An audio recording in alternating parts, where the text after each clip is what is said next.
Gentlemen, please welcome Charles Torre. Okay. Excellent. Thanks for showing up. It's great to be able to do Going Native again. Last year was awesome. Wonderful to see all you people, all you programmers in the audience. There's people online. Thanks to the Channel 9 team for streaming this live. Really appreciate that. So you can ask questions online, but we're going to take questions from people in the room. Priority, you came. That's excellent. We have a great 3 days for you today. We're going to stay pretty much ISO for day 1 and day 2, meaning we're going to focus mainly on standard C++ with C++ with some VC++. Day 3, we're going to kind of interleave some Windows and some more VC++ with ISO. It's going to be excellent. But without further ado, I'd like to introduce our keynote speaker. It's so wonderful to have Bjarne Stroustrup here, the creator of C++. He's going to teach us a little bit about its essence. Thanks for coming. Actually, you have your mic. Okay, yeah, welcome. Seems that the mic's working. So, in the next couple of days, you're going to hear a lot about the latest and greatest in C++. You're going to hear a lot about advanced techniques and new features. And I decided that in a keynote, I couldn't go too much into that. So I'm going to trying to do the opposite. I'm going to try and focus on what is the essence of C++. What is it that's been constant over the decades? And basically, what is it that's kept C++ alive and kicking? Of course, I can't quite resist showing some new and nice stuff. So the last 15 minutes or so will be about something from C++ 14. But basically, I'll talk about aims and constraints on the development first. Then I'm going to try and explain C++ in 4 slides. And then go into some details about resource management, object-oriented programming, generic programming, and what challenges lie ahead. So basically, what is it we want out of a programming language that is aimed, among other things, for systems programming? We want type safety. That would be ideal. We can't be perfect about that with the need to deal closely with hardware and with the C inheritance. But it's an ideal. It's something we aim to improve. We want resource safety. That is not just memory. So I'm going to argue that we really don't want to leak anything, and things can be things like locks and file handles and stuff, not just memory. I'm going to talk about performance because, well, that is important. If it isn't important to you, there might be better languages for you to do. Predictability is very important for a large component of the C++ world, dealing with hardware, dealing with things that has to happen quickly or reliably and repeatedly. And we want a language that can be taught. We want something that is no more complex than it needs to be for the task it's doing. And of course, we want to be able to read what we're doing. You can write unreadable code in any language, of course. But we want to be able to write something on a good day that people say, wow, this is really nice and clean and clear. These are the aims. We're much better at it today than we were 20 years ago, and we'll be actually much better next year when we get C++ 14. And we want the primary concerns of mine is systems programming, embedded systems, resource constraint systems, and large systems. That is sort of strictly the domain of hardcore professional programmers. And it may very well mean that if you have a tool for that, it's good for a lot of other things. And that was one of my surprises early on, was that so many systems has a core to it where what I'm most interested in is essential. And then C++ is so general that it will do the rest also. So C++ is expert friendly, definitely. And the problem is that that's not enough. if it's only expert-friendly, if it's just expert-friendly, there's nothing for novices. So we must evolve the language into something that's a bit more friendly to novices without giving an inch or byte or a cycle for the experts who really needs the bytes and the cycles. So part of this is my answer to what is C++. I have my ideas. They're not necessarily the same as anybody else's. They're probably a bit broader than what you hear in most places. That is, I try to see the whole elephant, and I find that in forums on the web and conferences and such, people play blind men and the elephant, and they are absolutely certain that their part of the elephant is the whole beast. They're wrong. So this is my summary of C++. If you have to do it on one slide, it's a language that provides lightweight abstraction facilities, and its key strength is in areas where you build software infrastructure and where you have resource-constrained applications. It's not the elephant that's lightweight, it's the abstractions you can build. That is, anybody can build a really slow, big abstraction.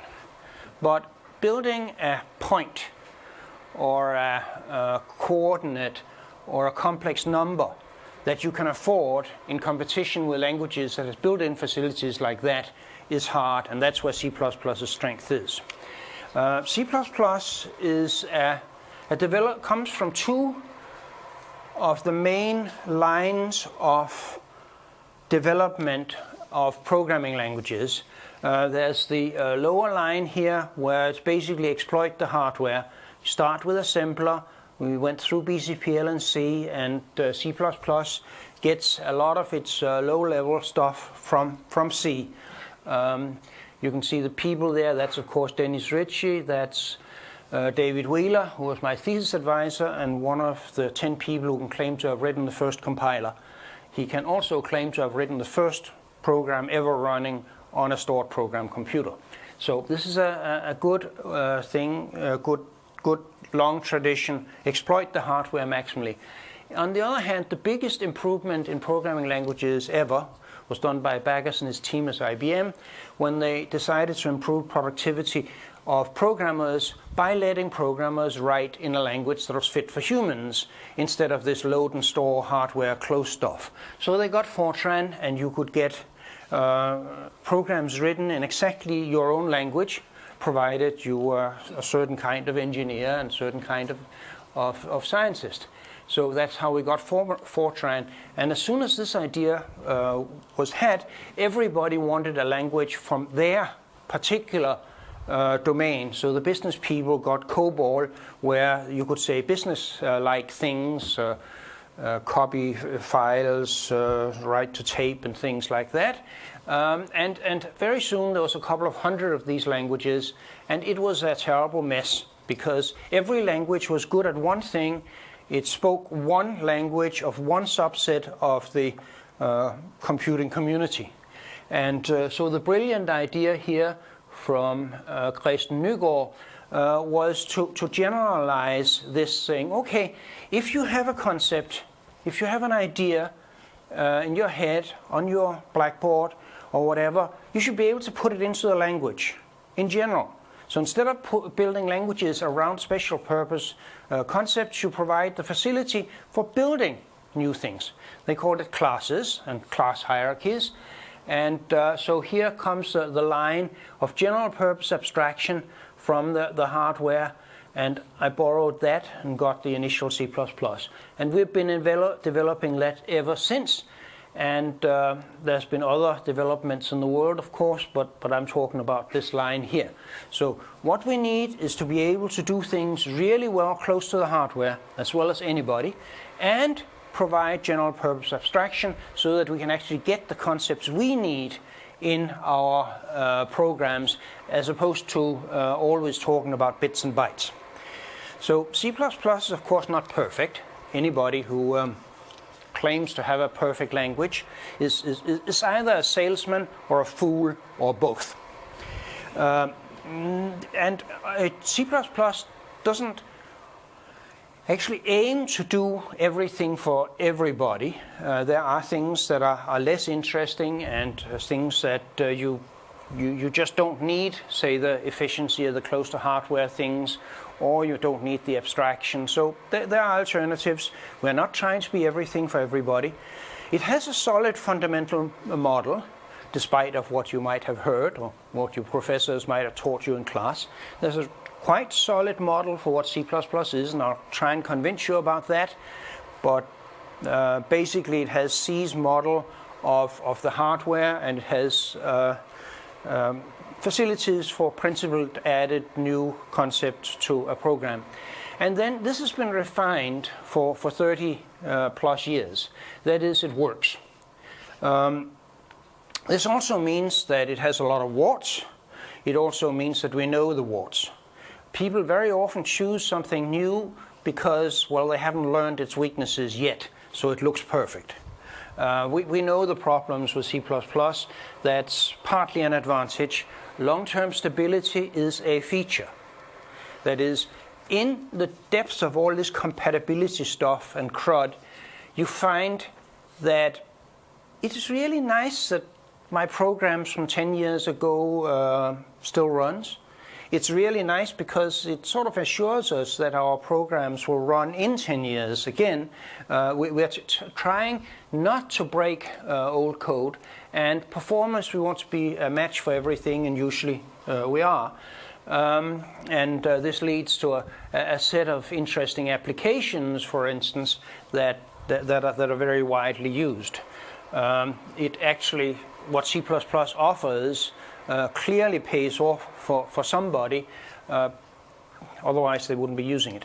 So I'm going to go into this in a little bit detailed. I'm going to try and get C++ down to just 4 slides. And the rest is details. So if you understand int and vector, you'll understand C++, and there are a lot of details, but don't get lost in them. That's the point. By the way, I've just written another book. It's very thin, 180 pages of stuff, plus an index, which claim to present all of C++ at a certain level of detail. So if you actually are an experienced programmer, here's where you can get an idea of C++. So that's the end of the advertising for now. So what do? With C++, first of all, we have to map things to the hardware. The hardware is where programs run. They don't run in mathematical abstractions, they run on hardware. And basically, the primitive operations are the instructions on the machine, and we have built-in, we have value types. Many of them map straight into the hardware, some don't, but they're very simple. They're values. If you understand an integer, you understand about anything that's a value. You can copy an integer and you can do things to it. The other kinds are handles. They have a handle that controls access to some other data that controls the values. So here, for instance, you have a vector that keeps track on how many elements there are and gives you a subscript operation and copy operations and things like that to manipulate the value. And there's a lot of things like that. But those are the 2 fundamental building blocks we've got, and we can compose them by simple concatenation. That's what happens in arrays. You put objects next to each other, and classes structure, well, you put them next to each other, usually considered in a different dimension, but basically there's nothing more to it. There are ways of composing these basic things, and when you look at your code, you can sort of think about what is in the memory and understand it, and when it comes down to the primitive operations, you can see which primitive operations are done.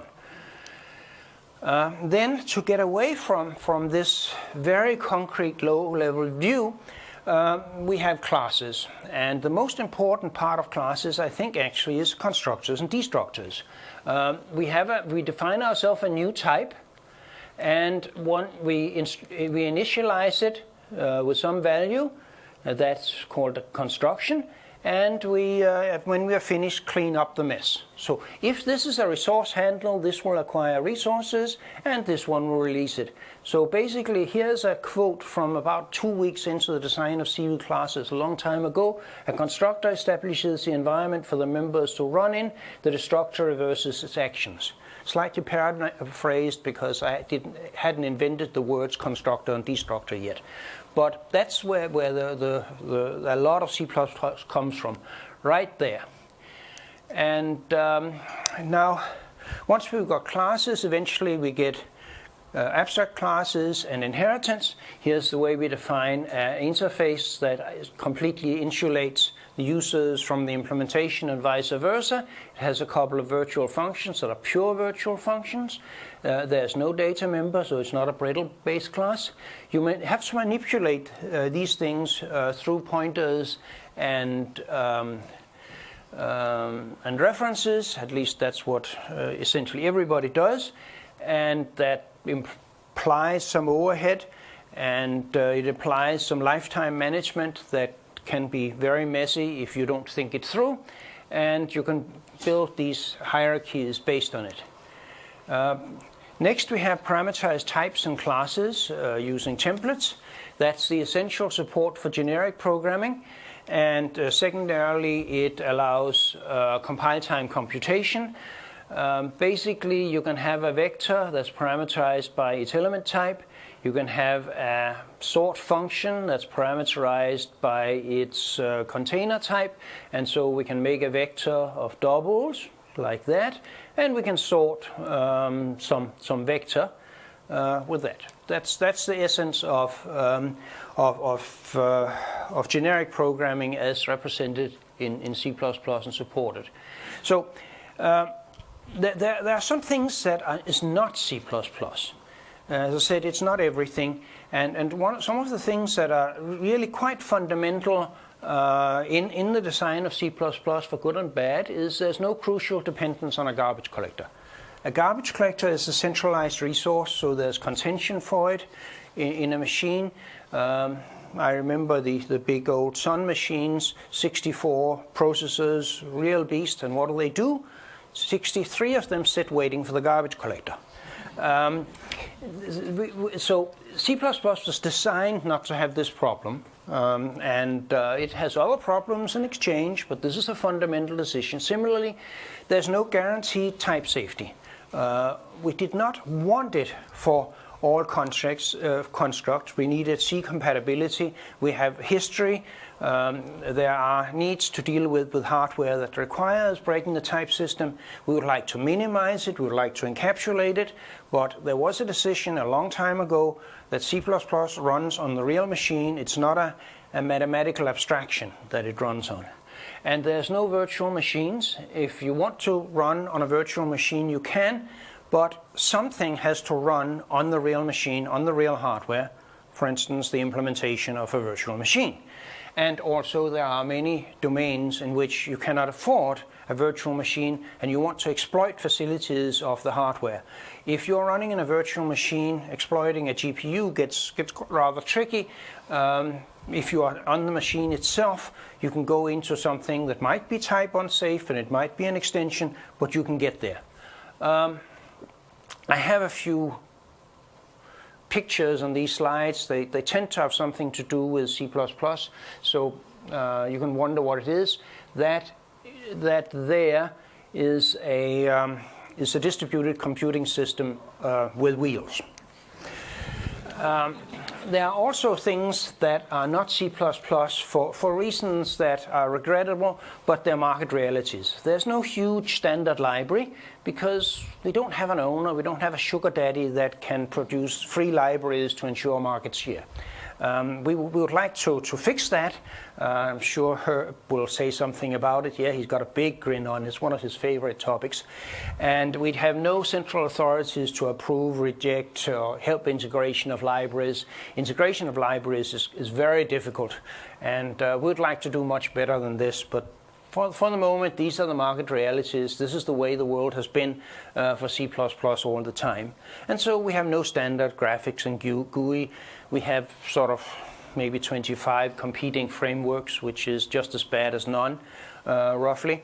Again, it's unfortunate.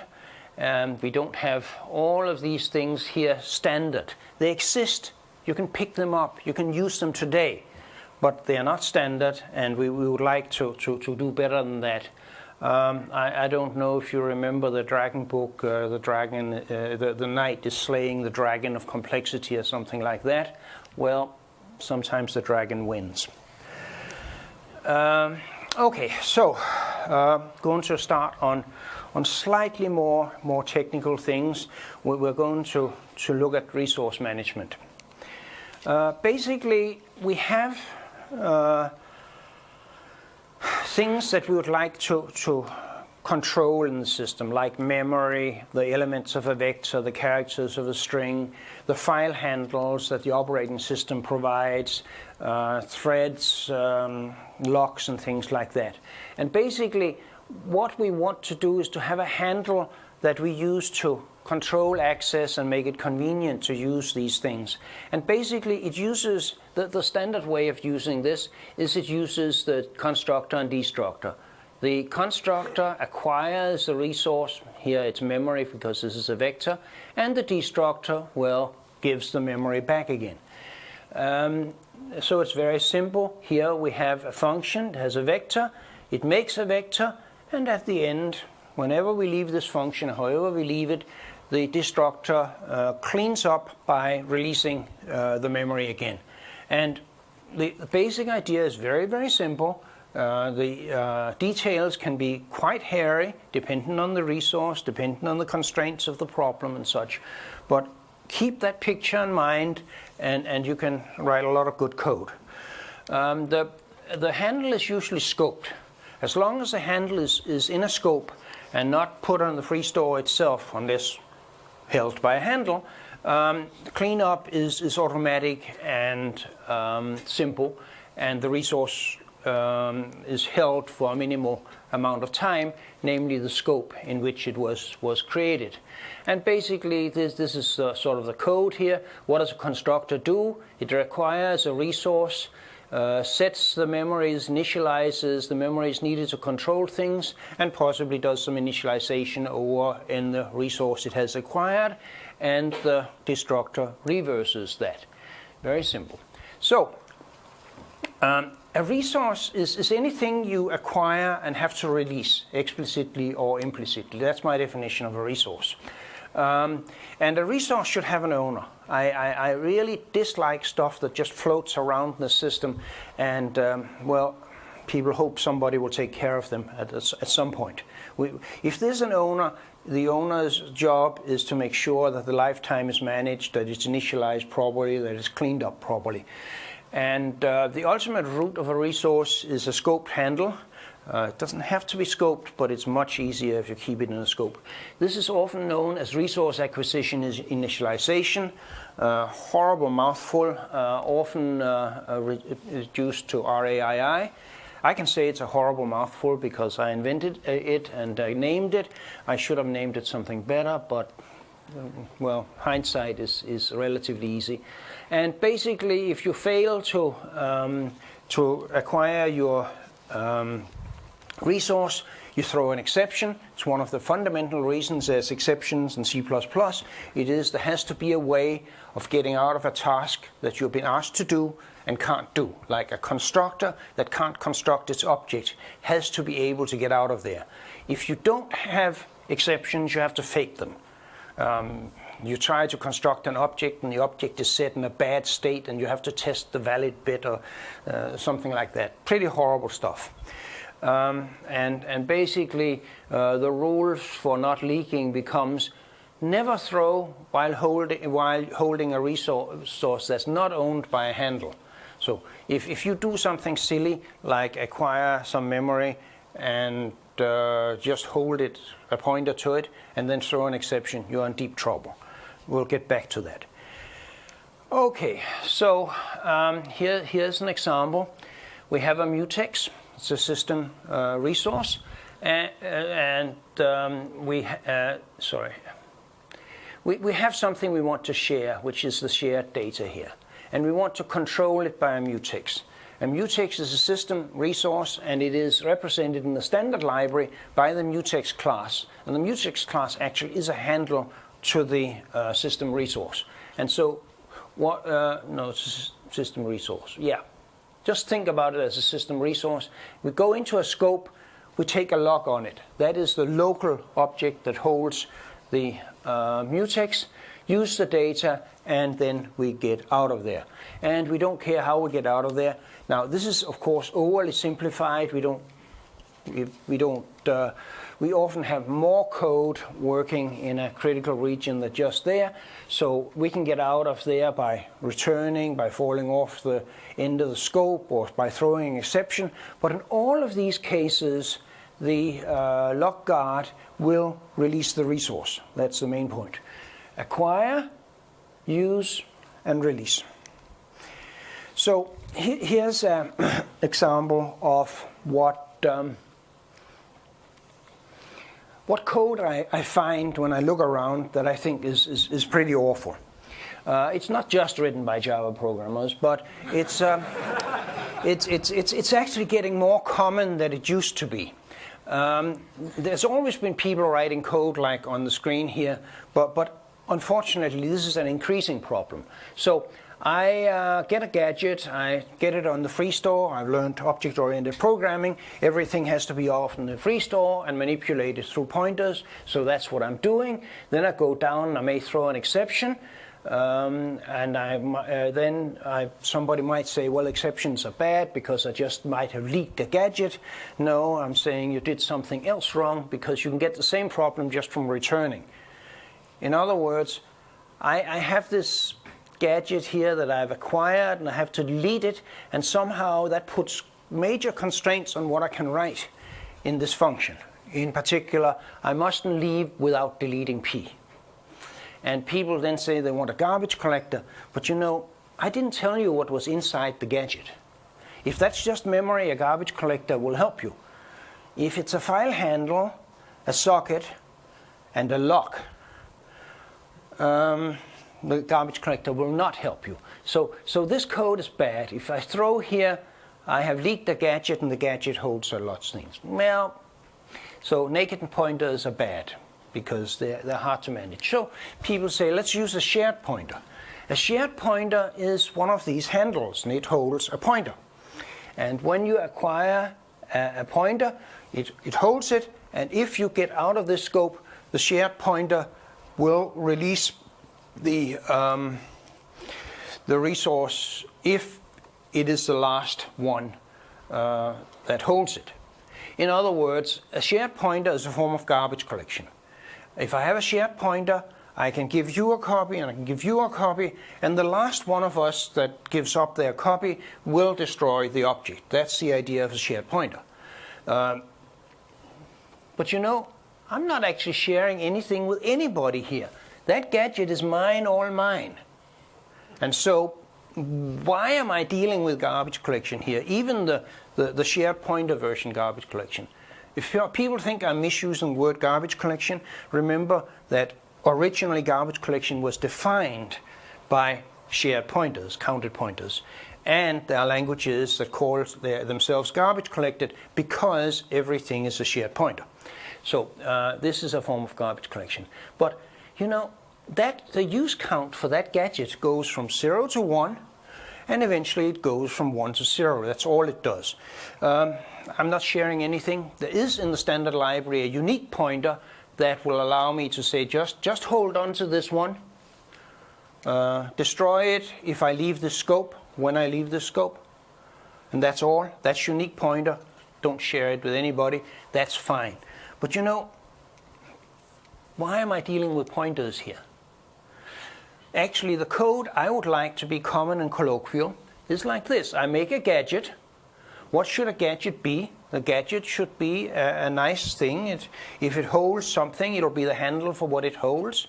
If it has a file handle in it, the constructor will initialize that file handle, the destructor will close the file again. If it has a lock, it'll do locks and unlocks as needed. If it owns memory, it'll acquire the memory and release it in the destructor. All of this is automatic. It's the gadget's job to maintain the gadget's resources, right?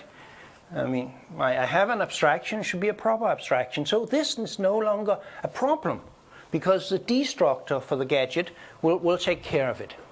And so things are simple. I really like it when you take some complicated code like that and improve it by making it much smaller and simpler. That's the idea. We want to have simple things simple. There are things we cannot do with just the RAII model and such, and there's complicated data structures that require more thought. There are places where you require shared pointers, etc., etc. But simple things should be simple, and this is an example of it. So what do we actually use pointers for? If I'm saying pointers should not represent ownership. Handles represent ownership, and pointers live inside handles and are used by that. Also, so we reference resources inside a handle. You represent positions. So that's where we have pointers into arrays, like we use indices, and we have iterators and all of this good stuff, which are pointers in disguise, by and large, represent positions, and we have to be careful. We can be careful, or we can have range checking. They're really good to passing large amount of data around, usually in the form of a reference or a const reference. That's how we get, say, two matrices into an add function. For matrices, we just pass const references. Pointers in various guises are really good at passing things to others. And people use pointers to pass things out of functions, results. And I'm going to show an alternative to that and motivate it. So here's the problem. We can get information represented inside a function. We can get information into a function, but how do we get it out again? And the idea of getting things out of a function, usually if it's a lot of data, if it's a complicated object, we put it on the free store and return a pointer to the stuff we put on the free store. And the problem is we've used new to get things on the free store, so who deletes? Is it the operation that created the object, or is it the code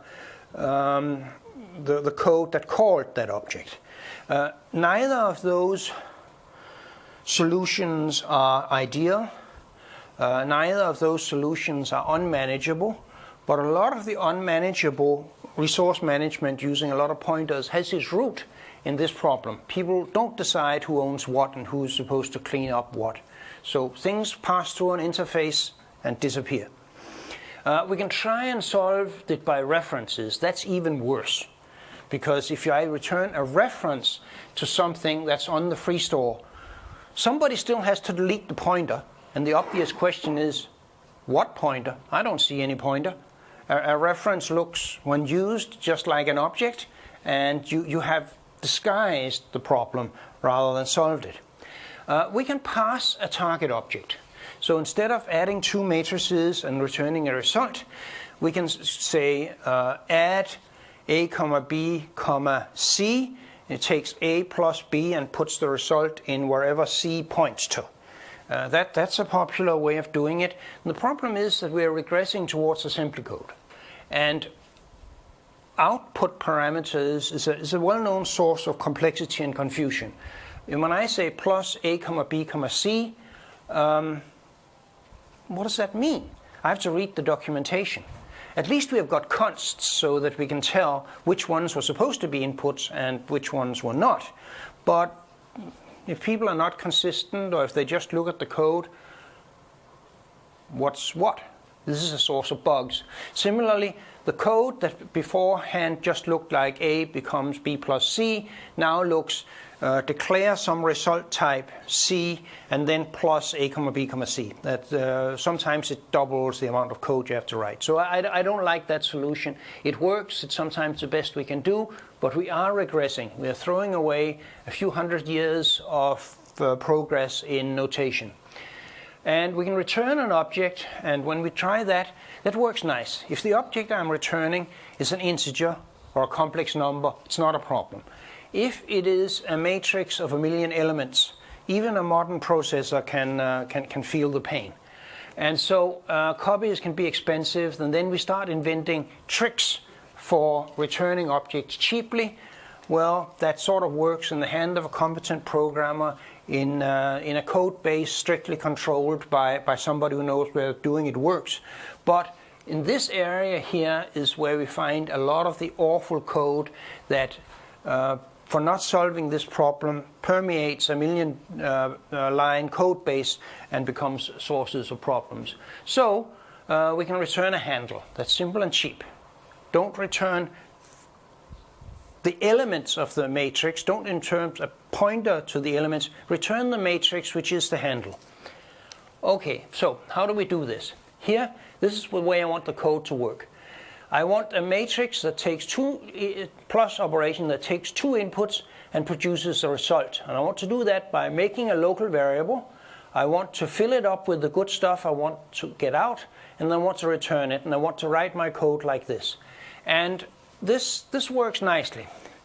In here R is a handle to all the elements, and the return operation is simply take that pointer there and give it to res, and then put a null pointer in its place.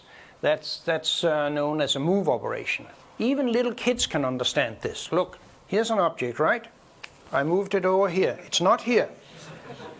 Okay, only a computer scientist would make a copy, move the copy over here and destroy the original. You actually need a degree to figure that one out. Little kids at about age 6 months can do this. Okay, so what does it look like in code? There's this funny notation that says that this one is a move constructor. A move constructor is called from something that we don't need anymore, like the source of a return statement, and it does exactly this, as I said. Here it copies the representation and then zeroes out the representation. Now, it copies because that's what hardware does well for small things like a pointer or an integer. In the matrix example, it's probably just an integer. It may be a pointer, and it may be a pointer and a couple of dimensions or something. It's small. So this operation here, the move operation, is something that is really cheap. So if you want to move a 1,000,000 element matrix out of a function, it costs you 2 word assignments. That's affordable. Okay, so basically this leads me to the conclusion that no garbage collection is needed for this. Simple, implicit and efficient resource management, we can do that. And so we have a set of techniques. First, we store data in containers, and they should reflect the fundamental abstraction in the interface, and it handles lifetime management. And you handle all resources within a resource handle, not just memory. This is important. I don't want to leak sockets. I don't want to leak file handles, etc., etc. Your systems have a lot of resources, some of which I've never heard of. They're just something that in your system has to be acquired and released. That's a resource. All of those has to be managed. If you can't get this working, you can start using smart pointers. Unique pointers are very good at holding on to things in scopes. They're also very good to handle unique ownership, hand unique ownership over to somebody else. Shared pointers is for the cases where you can't work out the ownership. It's really uncertain who is the last user. Try not to get there, but when you get there, smart pointers, shared pointers will do the job. And finally, if you have gotten yourself into a mess, which a lot of us has, especially with old code, lots of pointers, no real understanding of who owns what, no really clearly articulated or a set of rules for error handling and resource management. This is not uncommon. Or if there is some clearly articulated rules, they may not be followed. In that case, we can plug in a garbage collector.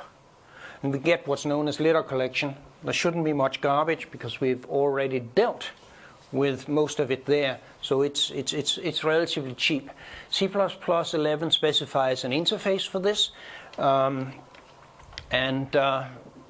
It can still read non-memory resources, but it can be efficient and you can effective, and you can go and do it if you want to. But the point is, the usual order of preference has been reversed here.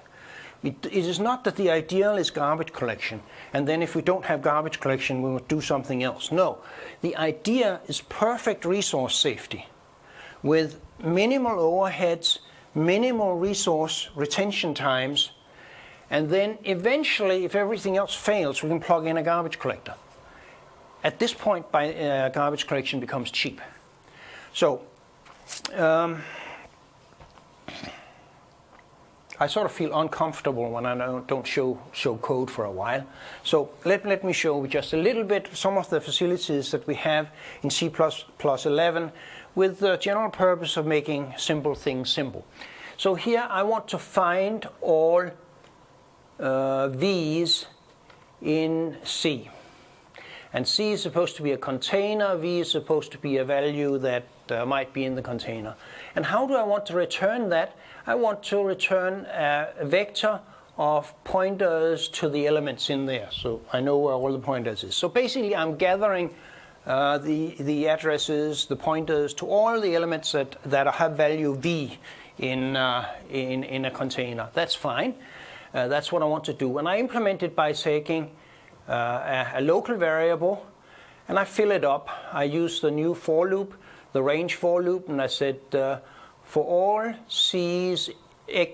x's in C, and x of course is of the type of the elements in C. The compiler knows that, so I don't have to tell it. That's what auto says. And it's references because I wanted to collect information of where they were. If x equals to v, puts its pointer to it onto res, and when we're finished, we return res. So this is like that matrix example. Basically, I just make a collection of things, and then I pass it by value, return it by value. And vector is C++11 vector. It has a move constructor, so this is actually efficient code. Don't try this on C++98 because this will be a performance bug, but all the rest of here you can't write in C++11, so you're safe from that problem. And then we use it. It'll take a string. A string is a container of characters, right? And then I say find all p's in, for all p's in the result of find all. So I'm just going over that result, which happens to be a vector of pointers. And if it doesn't point to an A, we have something serious here, because I'm saying the A, and so there's a bug in string related. There's a bug in string, there's a bug in find all or something like that. This should never happen. But so this is fairly simple, and it uses a fair number of new features just to wake those of you up who hasn't seen this before. Let me just point out that auto is the oldest C++11 feature. I implemented it in 1983-84, somewhere in the winter there, and was forced to take it out for compatibility reasons. But it is actually notationally a very nice thing. I don't have to remember what the return type of find all is and what is the value type of that container that came in somewhere. The compiler knows, so I don't have to tell it. For generic code, that's really nice. Okay, so basically what I've been saying here about resource management and move semantics is deep into the standard. All the standard containers are handles, vector list, singly linked list, called forward list, etc., etc. And all the other standard resources like threads and logs and files and unique pointers use this kind of strategy. So you don't have to start from scratch writing this kind of stuff.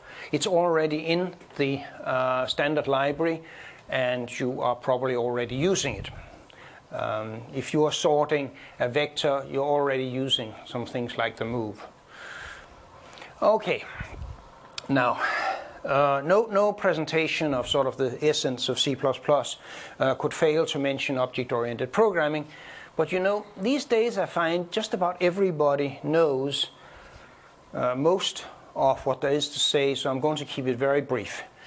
C++ has a protection model for this.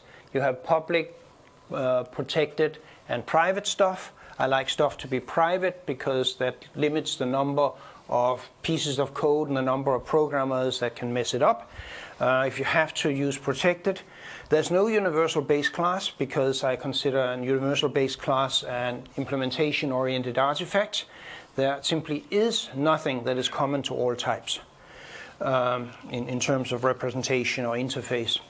If you say that there has to be, you are imposing a time and space overhead. It might be the right thing for a limited domain stuff and may be very useful, but it's not fundamental.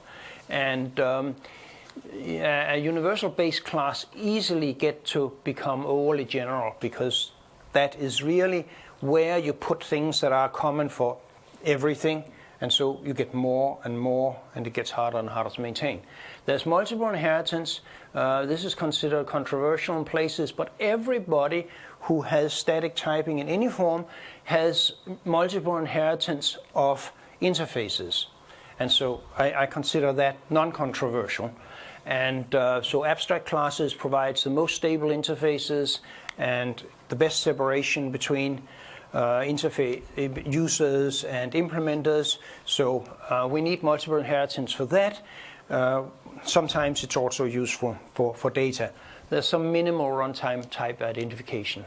So basically, you use inheritance when the domain concepts are hierarchical. So basically, you have to think not in terms of programming language things about whether to use inheritance.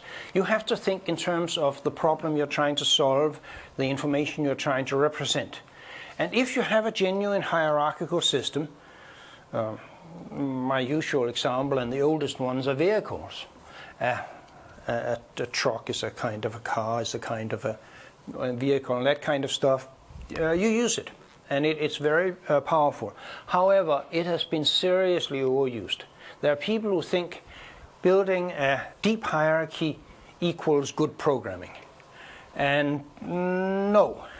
If your domain is a deep hierarchy, representing it with inheritance is just right. If your domain is a shallow hierarchy, maybe what you need is what looks like just an interface to implementations. And maybe there is no inheritance necessary, in which case you probably don't need a virtual function, you don't need any hierarchies. So don't overdo it. Think before you make things a member. So let's get to generic programming. This is the area that has seen the most progress and evolution over the many years, and there's something to say here. Basically, in 1980, I wrote the first paper on Siebel classes, the first paper on here, and it had a vector in it, and it was parameterized with its element type, and there are a statement there that macros will do the job. I was wrong about that. Boy, was I wrong about that. On the other hand, I had the right problem. I wanted generic programming. I wanted my vector to be parameterized on the element type, and I want my sort function to work independently of which element type it was. So in 1987, thereabouts, I wrote out the aims and designed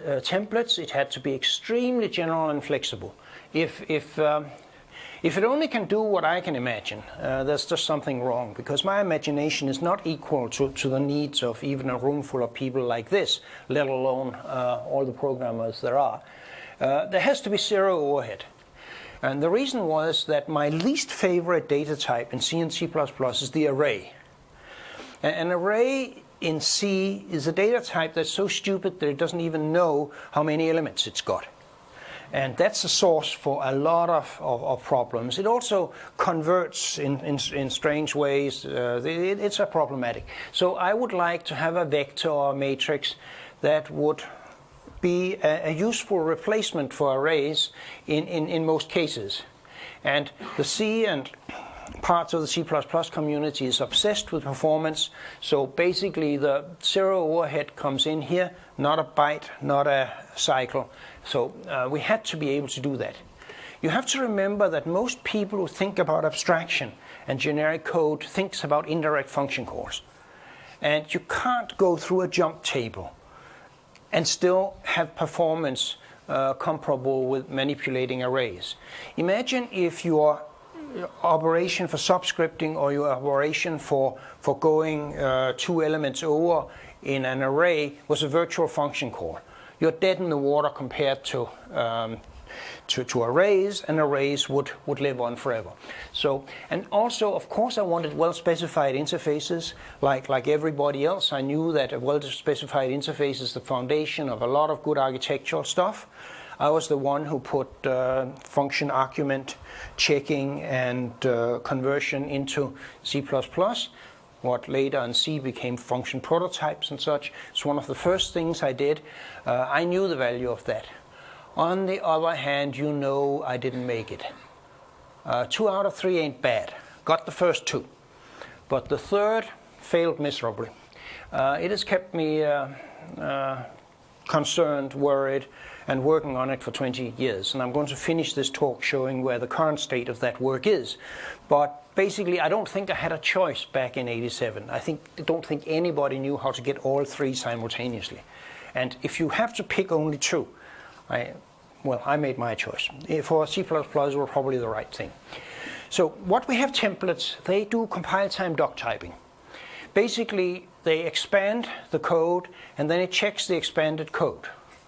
And that leads to template metaprogramming. It leads to very good weaving of information from different sources. But it also means that an error is found in the generated code, in the instantiated code. And most of you will have seen the error messages you can get out of that. I used to think that sooner or later the compiler writers would get smart enough to write decent error messages, but I was not, well, it hasn't happened. I still get error messages that doesn't fit on my Linux window. They scroll off the top of the buffer so I never see the top ones, things like that. Okay, we need to do something about that. But let's see. Templates was a massive success in '98. It was better in 11 and it will be better still in 14. Basically, we have containers, we have algorithms. They're in the standard library organized as the STL, which stands for STL. And there's much more. So we need better support for compile time programming because template metaprogramming gets too complicated often. Constexpr provides a facility in C++ 11 to generalize constant expressions. Basically, you can define functions that are to be evaluated at compile time. You can force compile time evaluation in places, and you can even do constant expression evaluation at compile time for user-defined types, provided the user-defined types are simple enough, known as literal types. I know some of the talks here at this will get into some of that. Okay, we are making progress. Basically, what we have now and what we're looking for is algorithms. We must get away from writing all of our code from scratch in the basic language. We need to raise our level of abstraction to the point where instead of everything being just integer adds and subtracts and things like that, we say we use this algorithm, like out of a catalog of algorithms. And here's sort of the classical example. We sort a vector and we find an element in a vector. The STL works on sequences of things, so you have to have the beginning and the end. But basically, this is parameterized. It is generic over the kind of container we are dealing with. Here's a vector, here's a list. And it's generic over the elements of those containers. And there's, I think, about 100 algorithms now that's standard. And I would hope you're writing your own and adding to it. We don't see as much of that as we should. Basically, we want simple and efficient and general implementations. Here we've got find. If you like C syntax, this is beautiful. If you don't, that's what you've got anyway. And we also want to parameterize with operations. That is, we parameterize over the container, we parameterize over the element type, and we parameterize over the actions to be taken. Here is a predicate passed to find if. I want to find anything that meets the predicate less than Griffin. And so we generalize find if that I showed before. It simply uses the predicate while we haven't reached the end and we didn't find the predicate, go to the next one and try again. If once you finish, you return. Okay, this has been in C++ in various ways since the late 80s, early 90s. So we write a lot of function objects. That's the way we represent operations, predicates, etc. They can carry state. That's important. They're easily inlined. They actually work better in simple cases than an indirect function call. And so here, less than for strings is supposed to take a string you're comparing it to and then compare when you ask it. And that's how it was done here. I take the Griffin, that's what I want to compare to, and whenever I want a comparison, it calls this object. If we get tired of writing these function objects, we can use lambdas instead, which is basically a notation that says, give me a function object and use it right here. So here I want to do the find if, and I want to compare the value with Griffin. Done. If you get tired of writing all of these begin ends, you don't have to. You can simply define your own versions that works over a container. It's not perfectly as general as using the pairs of iterators. It is notationally much nicer. So here's the find if. Find if in the container V, look for things that are odd. Okay. Back to the problem of specifying interfaces. I think doc typing is insufficient. It gives all of those bad error messages in addition to whatever good it does. It leaves error detection too late, and it gives compiler writers too hard a job because there are no proper interfaces. There's no way that says this is what this algorithm requires of its argument. It is not set somewhere. There's nowhere to say it in C++ 11. That also encourages people to look at the implementation details because they will look at them anyway. There's no interface that protects them from the details. And that means that every time you change the implementation of an algorithm, some user might be affected in a surprising way. So the user's interested what's inside those abstractions. They're not that abstract. And that leads people to start generalizing their implementations so that users, they have a greater user base. This gets into a mess sometimes. And furthermore, it doesn't integrate too well with other parts of the language. You have to teach this kind of coding in a different way than other kinds of coding, and you have to think about it in a different way, and that's not good. We're not very good at keeping one style here and one style there. It should be better integrated. So I think we have to rethink generic code so that it becomes similar to the way we think about other code. And we need interfaces to get better error messages, better specification of our algorithms. So here's what I like. Here's some traditional code. We have a square root of double, returns a double. We have a double, we call the square root of double with a double. Everything is fine. That's what we learned in some version or other on day 1 of our programming class. And if we give square root something that isn't a double, in this case a pointer to a double, we get an error. At compile time, right there, simple, straightforward. We all understood that very simply. Now I want to see the same thing with generic code. Here's a sort that sorts containers. Here's a container. Fine. We sort the container. Here we're trying to sort something that's not a container, because in this case it's a pointer to a container, and we should get an error. And we should get an error right here, and it should be comprehensible. So I would like to see generic programming as very similar to ordinary programming. So this is what we're working with in something called Concepts Light. It was known as constraints, but after people have been talking about concepts for a decade, invariably they became concepts. But since they're about less than a tenth of the complexity of the old C++ OX concepts, it became Concept Light. Sorry to Coca-Cola or whatever. So basically we're trying to answer the question, how do we specify requirements on a template argument?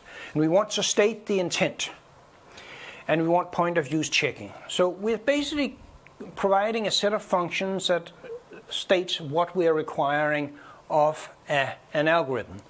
So if I have an algorithm that sorts, it'll ask for a container. If I have an algorithm that a container, if I have a thing that takes square root, it'll ask for a double or possibly a number. And this it's voted in as a C++ 14 technical report, technical specification, I believe is the technical term. It's designed by me, Gabby Das Reyes, and Andrew Sutton. Andrew Sutton has an implementation of all the basic stuff and most of the details. And basically, for those of you who have lived through the horrors of the C++ OX concepts, there are no concept maps, there are no new syntax, and there's no scope and lookup issues. The specification is very much simpler. So the first thing we had to ask ourselves when working on this is, what is a concept? And one of the notions that we came up with was concepts are fundamental. People were writing specifications that were very, very detailed and fiddly. There literally was 120 concepts in the C++ standard library. And look at it. How many concepts are there in algebra? A dozen? Is the C++ standard library 10 times as complicated as algebra? I hope not. Certainly it does not have 10 times as many fundamental concepts. So we have to concentrate on building concepts in the language as what you have that are fundamental to an application area. We also have to remember that concept comes in clusters that describes an area. You don't have a free choice really. If you are dealing with arithmetic, you can't define what it means to subtract independently of what it means to define addition. You cannot define multiplication independently of the first two. These things hang together. And they're not just syntax. Subtractable is not a concept. It's something you can say, but it doesn't make any sense except in the context of something that specifies, say, arithmetic. And we've always had concepts. Notice that C had concepts. Integral, arithmetic. They are just words in the standard, just like in C++, forward, iterator, and predicate are just words in the standard. We want to make them into something real, into code. And so basically, we're looking for something fundamental. Don't expect to find something fundamental every year. So I don't expect to once we've got a body of concepts to describe things, I don't expect to find one every year. It is not the minimal requirement for an implementation. If every algorithm is specified as a minimal requirements for its implementation, we have a problem. If we want to improve the implementation, we have to change the interface. That's brittle. What we need to do is to specify interfaces in terms of general concepts so that we can improve the implementations without affecting the users. And we also want to have so few concepts that we actually have a chance of remembering them. I could not remember that zoo of concepts in C++ OX. I do expect to be able to remember the concepts in C++ 14 or 17 or whatever, because there will be a few handfuls of them.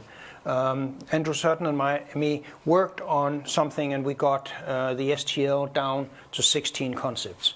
I believe the current version is in that thing too. So what are they here? A concept is a predicate on one or more arguments. So basically, we say that T is supposed to be a sequence. Simply at compile time, we check whether T is a sequence. Somewhere there's a definition of what it means to be a sequence. Has a begin and an end, for instance. And we just asked if T meets that. If it's a sequence, answer is true. If it's not, answer is false. We can do that at compile time. We have const expr functions. We have functions that can be evaluated at compile time. And we can write things like that. This, by the way, describes running code. You can download a branch of GCC and try it today. This is not science fiction. A template declaration will look a bit like, you can write it out like this. Here we have find. Basically, we need a sequence S, and we need something where the value type of the sequence can be compared with equal to that of the other type T. And so it takes a sequence and it takes a value of that type. And now we can write code like that. It looks exactly as it used to. The only difference is we specified find precisely so that all the information for checking is available at the point here. So let's see what happens. Here we have a sortable concept somewhere, and it takes a container. We take one container, which is a vector, and one container, which is a list, and we sort the vector. Okay, the vector is sortable. Sortable asks for things like it has a random access iterator, which means that you can do subscripting on it and things like that. Everything's fine. Sort of a list will fail because lists are not actually sortable. They don't have the necessary stuff to poke in different parts of an object. The best way to sort a list tends to be to copy it into a vector, sort it, and copy it back again. But that's beyond it's not done here. In the standard, this gives an error. And so here is the actual error message from this code. List of integer does not satisfy the constraint sortable. And if you hit, oh, thank you. And you can thank Andrew Sutton also. And Gabby does raise. By the way, if you hit another compiler option, it'll tell you why it's not sortable. It'll come back and tell you that it doesn't know where the square brackets are, the subscript operator. But I like the short version. Andrew likes the longer version. So that's a switch. The shorthand notation is if you don't want to write all of this requires stuff, you can observe that you actually could write it. We need a sequence for which the value type of the sequence is equality comparable to the other template argument T. And then we can say iterator of T find. Some people like this notation, some people like the others. You'll have a choice. This is just a shorthand. It expands to the requires version. And we can handle essentially all of the Palo Alto technical report. Now, the Palo Alto technical report is 100 and some page document specifying every algorithm in the STL. And this was done by a group of about 20 people in Palo Alto 2 years ago. Sean was there, I was there, about 20. It was called by Andrew Lumsdaine from Indiana, who was one of the main workers on the C++ OX concept, and got Alex Stefanov, who's the father of the STL, to chair it. And we spent a week simply specifying everything. So first you figure out what you want, and then you figure out how you can design a language for doing it. That's the right way around. Don't go and look for fancy language features and see how you can use them. I mean, this idea that you look for problems that fit your tool is wrong. So we did it the other way around. All of the work on Concepts Lite is done from application, then back to how you can support it. And we don't have the semantic parts because, well, we consider that what would be much to handle just now. We don't see problems with checking templates in isolation, but we don't do it. That is, we check the use of a template. If a template is specified to require something, we assume that its implementation will stick to that contract. We don't actually verify it. We think it can be verified, but you have to be very careful. Those of you who have worked with strict functional languages like Haskell will know it's really hard to debug because you make some slight change to the implementation, like insert the equivalent of a printf, the interface change and everything has to change. That is painful. We didn't want to go that. We need more work, more experience before we standardize something like that, and we don't actually use the requires much. Overloading is fairly easy. We have two versions of find, one for sequences and one for associative containers. If I take a vector and a multiset, I try to find something in a vector. It will find the first overload and go and search along.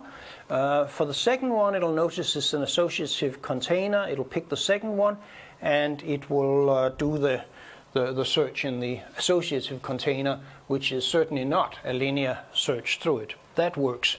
And if you look at it, the overloading is based on predicates. And that means that we don't have a notion of a hierarchy or a refinement thing. We simply take the predicates, flatten them out as a Boolean expression, see which Boolean expression is a subset of the other. If it is, we have a refinement relation. If not, we just see what works. If it calls one function and not the other, it's fine.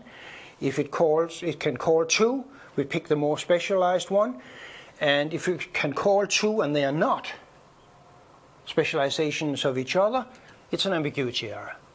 That's the whole set of rules. It's just do a Venn diagram.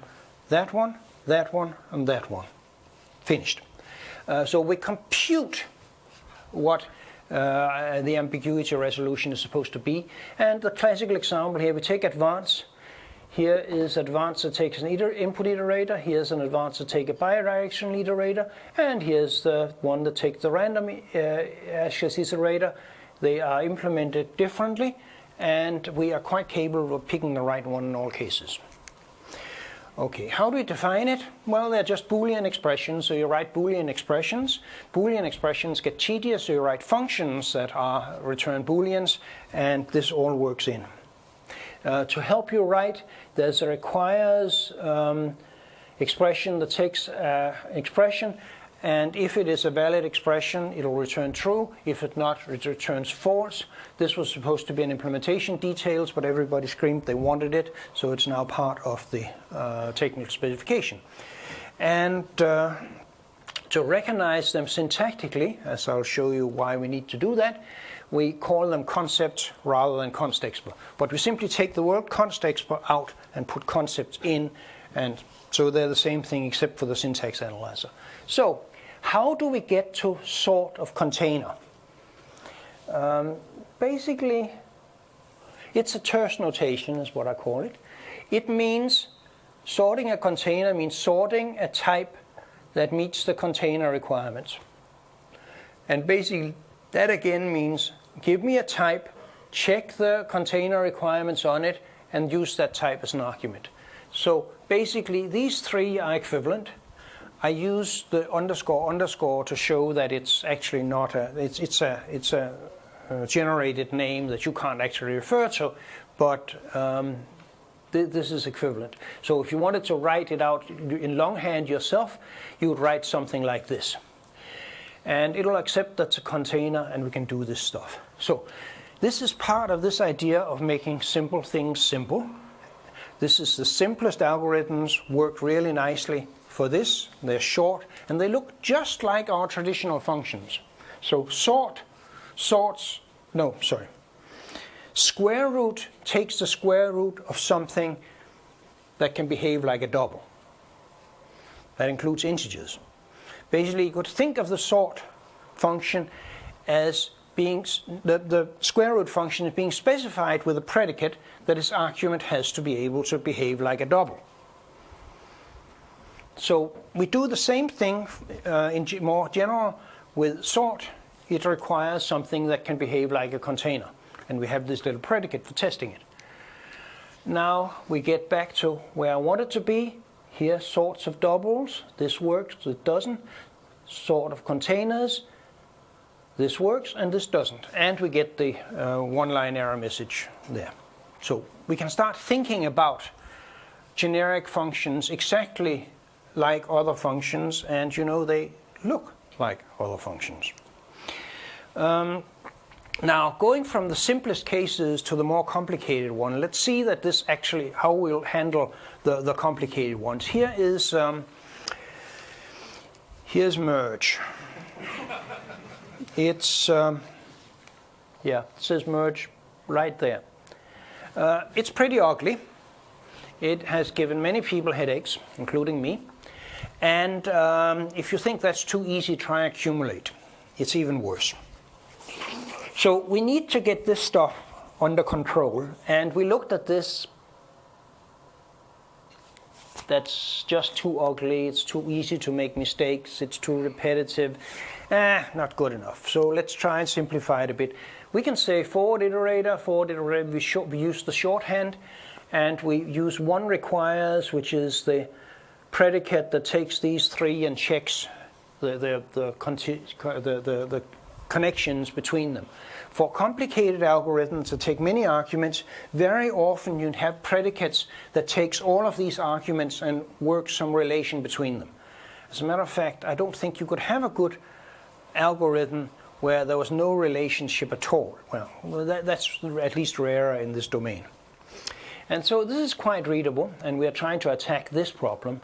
If that's your solution, we know what your problem is. You have to simplify. We can simplify even further. I just said we had a concept that tested that three types were mergeable. So we have a little notation using curlies that says, give me three types that meets this. And here are the way I'm using those three types. So we just wrap the whole thing up and saying, give me a set of types that meets my requirements. So that introduces three names in the scope for to and out, which we're using here.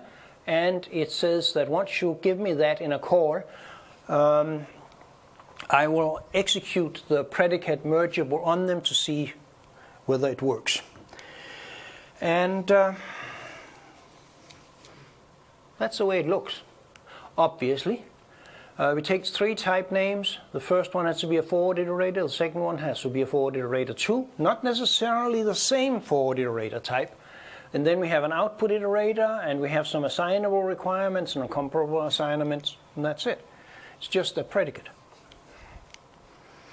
So this sounds very good. And we are, of course, not finished. That is, there are much more we can do to improve C++.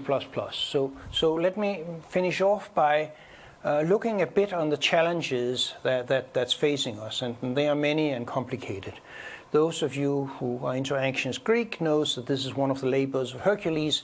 He's trying to kill the Hydra. very hard task. So, C++ challenges.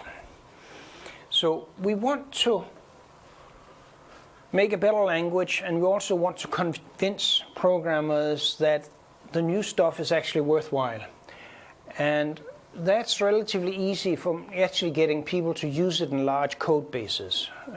But we first have to improve the language, then we have to convince people that it's worthwhile, and then we can start seeing the practical problems of introducing it in existing code bases that doesn't have it. I refer to that as source code rejuvenation, and I think that's going to be an important issue. So basically, whatever we do to the language or whatever we do to the tool chains and implementations, we cannot eliminate C++'s major strength. That is, there's a lot of people who has a solution that ends up being worse than the problem for a large number of people. Compatibility is a feature in itself.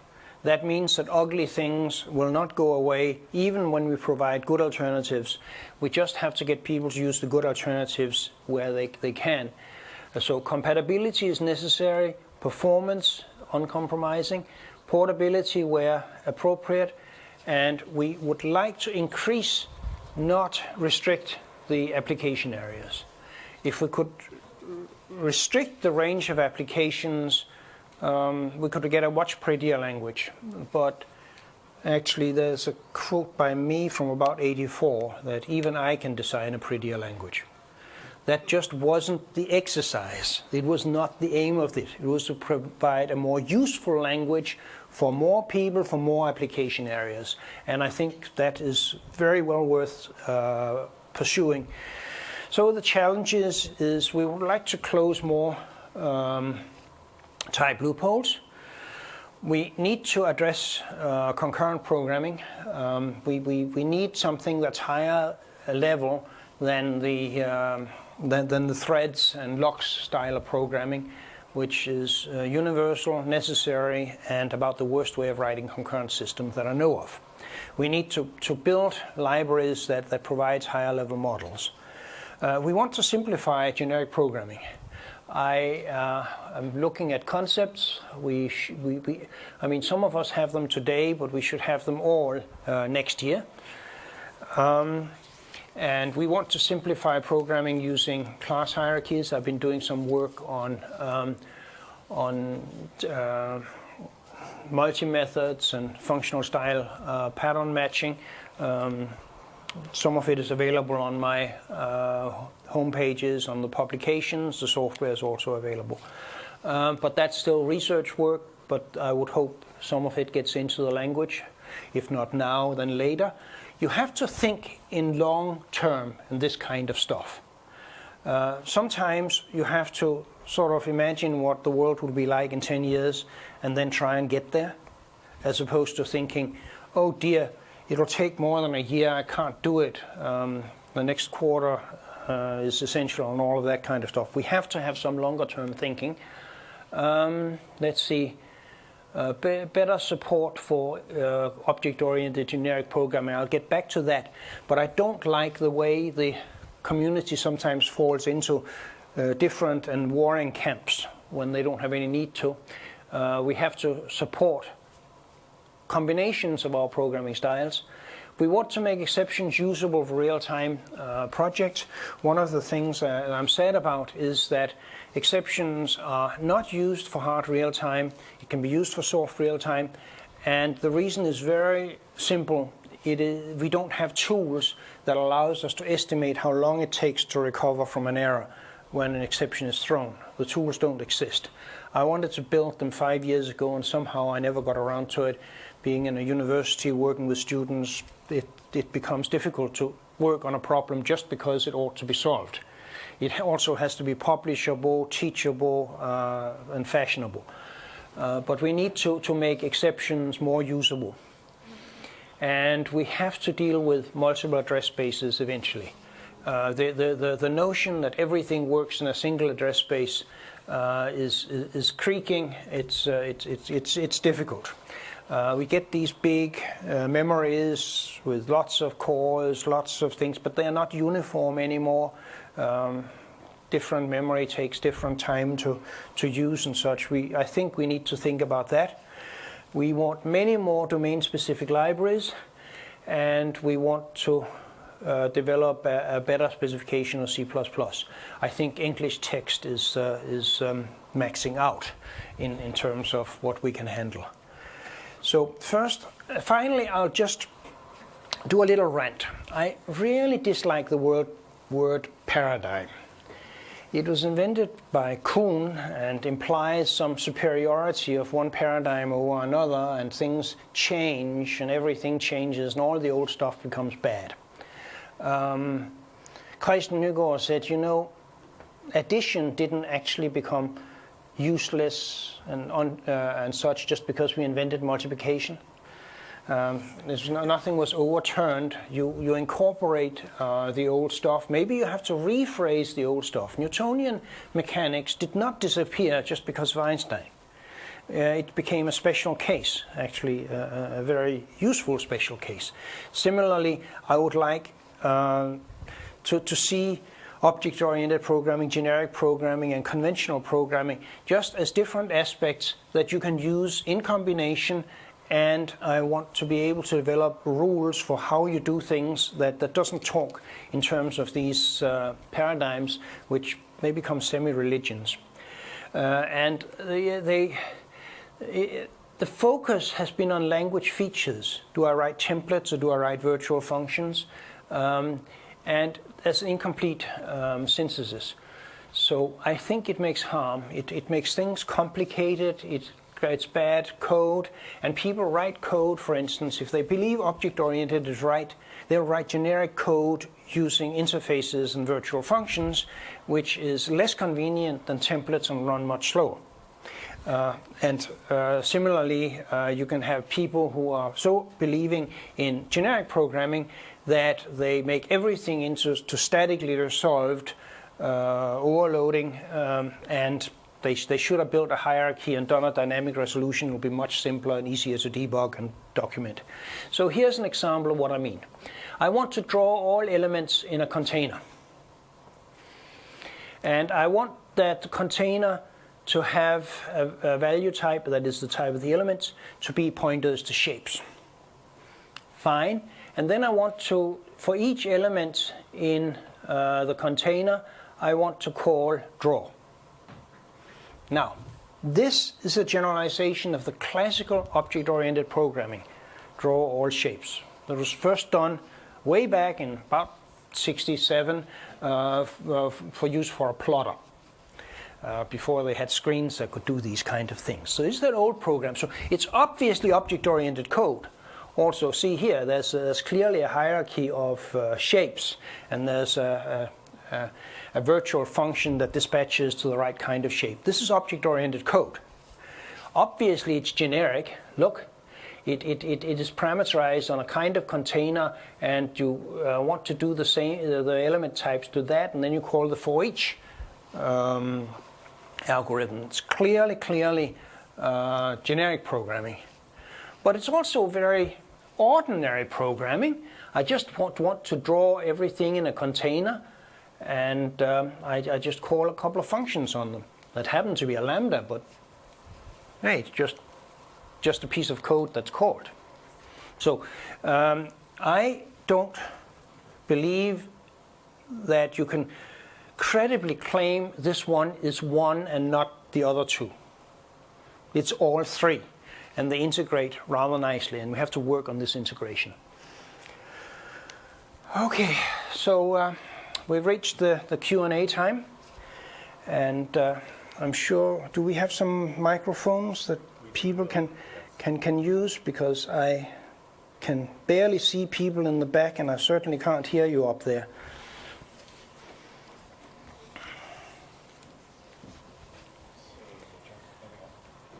So, any questions? There's one up there.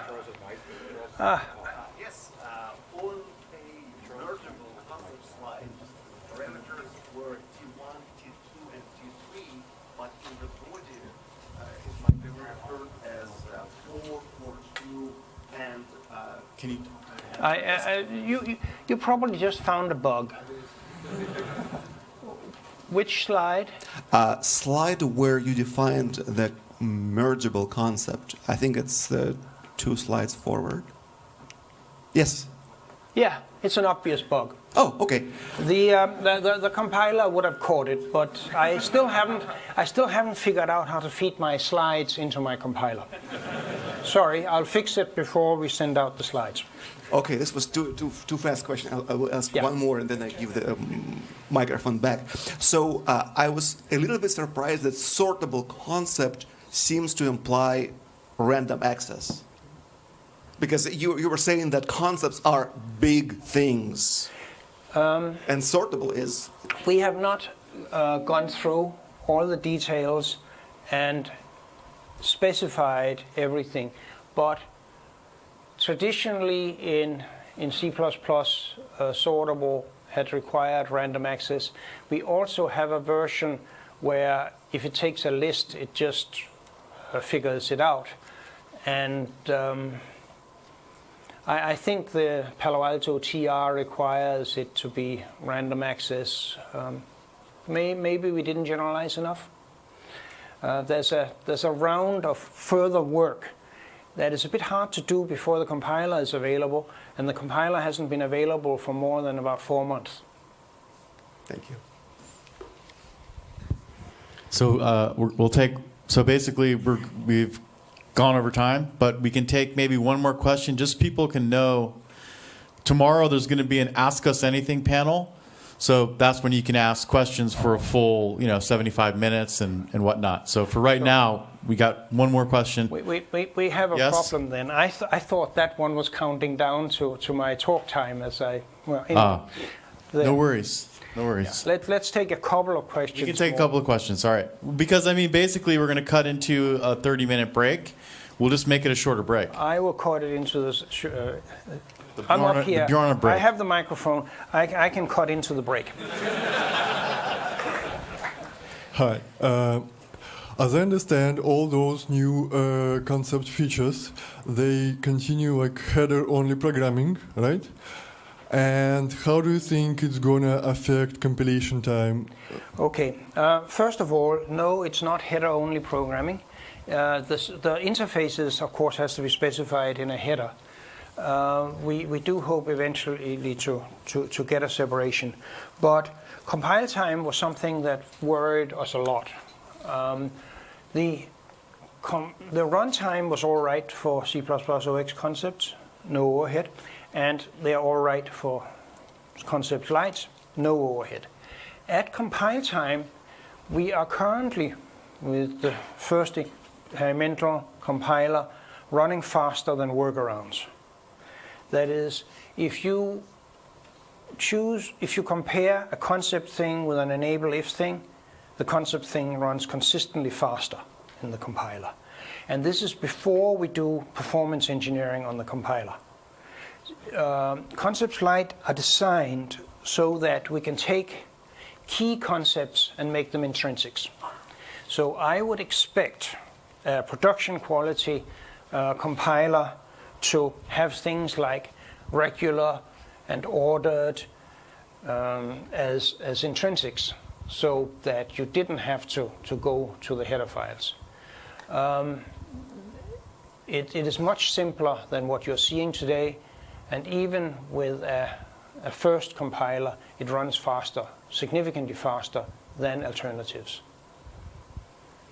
And the overhead against no checking, I don't have a really good impact of that, but it's hardly anything. I have not noticed it, but I have measured it against enable if, and there we win. And the more complicated your header code gets in the workarounds, the relatively faster concept light becomes. Compile time efficiency was a concern, and we have met quite stringent targets. One of the long-term things with C++ is string handling. String constants are usually constant, and yet the only way you can get it into any manageable form is typically to copy it into a basic string, and if it's occupies more than 15 bytes, you've got a heap allocation. and so forth. Yet, string constant is just an array of chars. It has a useless terminating zero on the end. It decomposes to a pointer.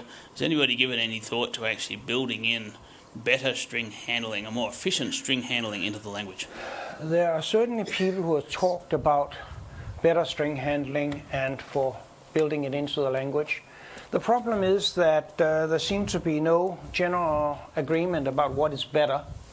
And until there is something that is genuinely better for all or almost all people, I don't think we will get an agreement to building something in.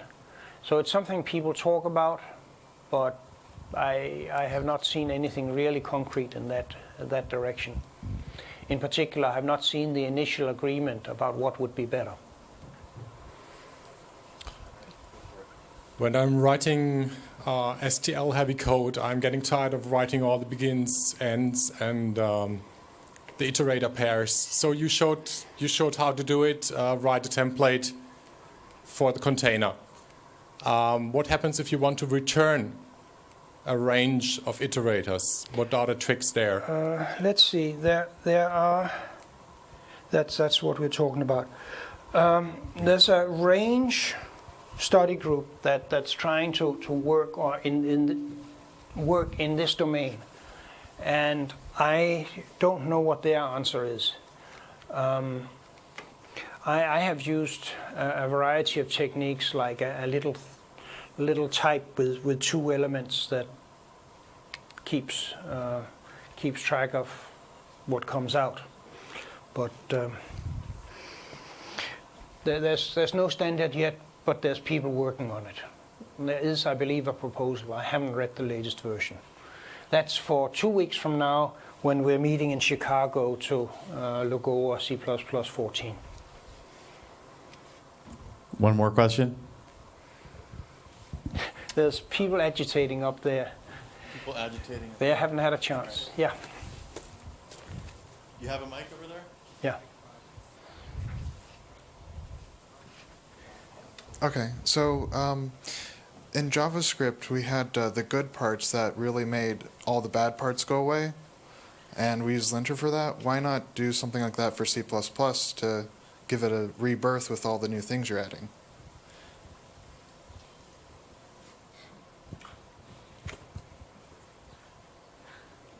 That's my answer. It's not a subset of the language, but it's a presentation focused on C++ as it is today. And it's short. You can read it in a day. And then, of course, C++ will never be JavaScript, just like JavaScript will never be C++. Okay, I think it's break time. Thank you. Thank you.